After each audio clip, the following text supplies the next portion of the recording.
I'm meeting Alistair outside a Soviet building that still stands. 20th century building, neoclassical. Have a look at the top. It could be the sort of element of a Greek temple. And then the odd detail, which is a completely different language altogether. It's actually fascinating because, we've seen examples already of that Soviet history being erased after Azerbaijan becomes independent, famously the Kirov statue. Here we've got something different. This is a building from the Soviet era that's been allowed to survive. And it's the former Lenin Museum. So at some point, 50s, this arrives, it's built, and inside it's devoted to Lenin's life and work. Suppose it's because you'd recognise this style anywhere in the world, whether you're in Washington or London. This is the architecture that decisions are made within, that people learn within. It has got all that grandeur to it. There's a clear message that a building like this projects. But not all Soviet buildings here are the same, as I'm beginning to notice. Among the often overbearing grandeur, there are touches of the eccentric and strange. We're going for a cup of tea at the Pearl Cafe, 2 minutes walk from the Lenin Museum, slap bang on the seafront. It's a Soviet-era building, but it was built in the late 60s, and it's great fun. A little holiday made of cast concrete, mosaic and pebbles, designed to tell you that you're having a lovely time. Ah, here comes the tea. The tea, we've got a cream tea, there's some jam. Oh my goodness. And are they scones? Not quite. Nice little snack there as well. And a lot of sugar. Yes. Thanks.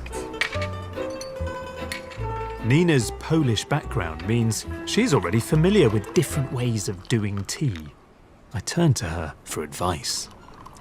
Now, thanks very much. The bit I don't get, does the jam relate to the incredibly sweet baklava-like thing, or somehow does it relate to the tea? It relates to the tea. Now, I have found out a bit about what we're supposed to do. So there's two ways to do this.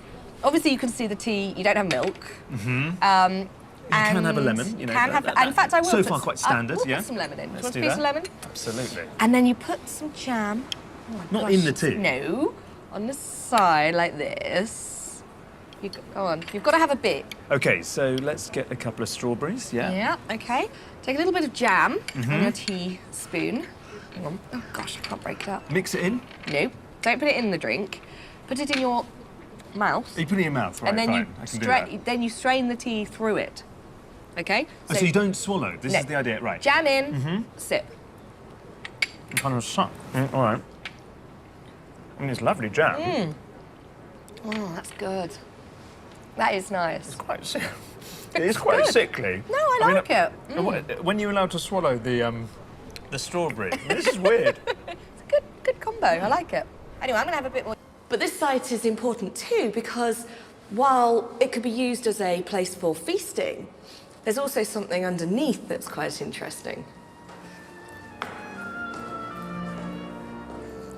So you can imagine the court all gathered together, music taking place in here, feasting, and a vibrant court full of men and women. And indeed, this particular area here is known as the milk well. Underneath is a well of water, and women would come here from the court, and they would go down a set of stairs that leads into a secret chamber underneath here. And down there, they would pray for God, Allah, to bring them the milk they need to nourish their babies.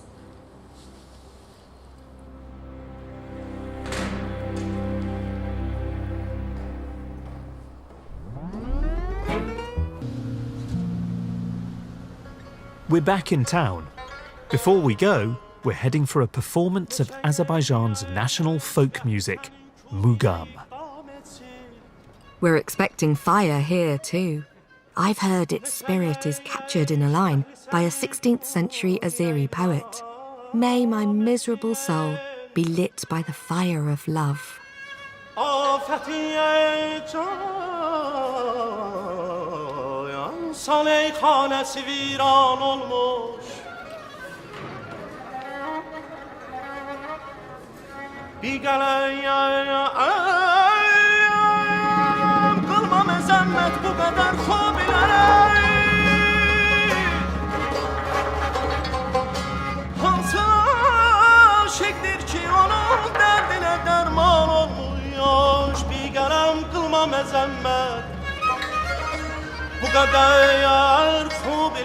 It's wonderful music. And yes, just like a fire, it flares up and dies down again. It's an ancient music with Persian roots, and it reminds me of Azerbaijan's own complicated history. All of those conquests. Good reasons to grieve, then rise above the grief.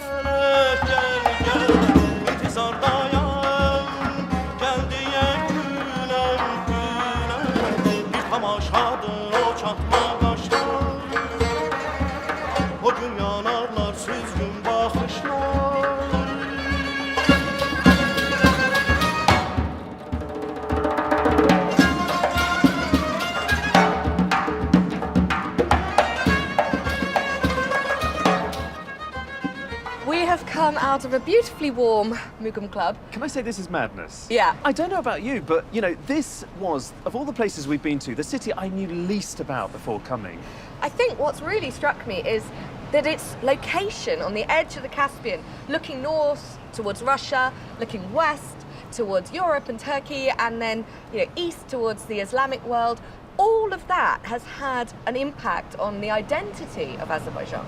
You know, there's this sense of deep history that you've seen, the rock art, and then at the same time, it's all about now. You know, this is so much a country that's trying to project its prestige on the international stage at the moment. It's clearly a moment when the people ruling the country are keen to define that identity. And consequently, it's presenting this quite glossy, shiny, sleek, perhaps not wholly attractive facade to the rest of the world. And in a sense, I'm drawn more to places like this. Yeah. The old city, the wonderful Mugam tradition. And the dynamic is surprising in Mugam in the same way that Baku has surprised me.